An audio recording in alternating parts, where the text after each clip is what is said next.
नमस्कार।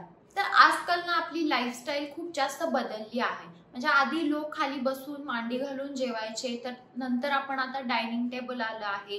तर काही लोक ना डायनिंग टेबलवर बसतात, काही वरती बसतात, काही लोक अजून पण खाली बसतात आणि काही लोकांना उभारून खायची सवय लागलेली आहे। कारण लाईफस्टाईल इतकी बदलली आहे की लोकांकडे वेळ नाहीये बसून खाण्यासाठी।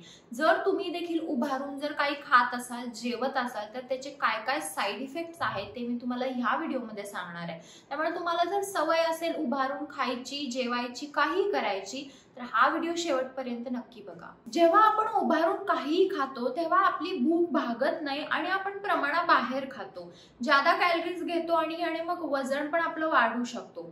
उभारून जर तुम्ही खाल्लं की आपली डायजेस्टिव्ह सिस्टीम खूप जास्त फास्ट काम करते आणि कार्बोहायड्रेट नीट प्रोसेस्ड होत नाही आणि मग आपल्याला गॅस, ब्लोटिंग, अपचन होऊ शकतं। उभारून जर खाल्ले तर पोट आपलं पटकन मोकळं होतं आणि आपली बॉडी न्यूट्रिएंट्स ऍब्सॉर्ब करू शकत नाही। याने न्यूट्रिएंट्सची कमी होऊ शकते आणि जेवण आपलं नीट पचत देखील नाही।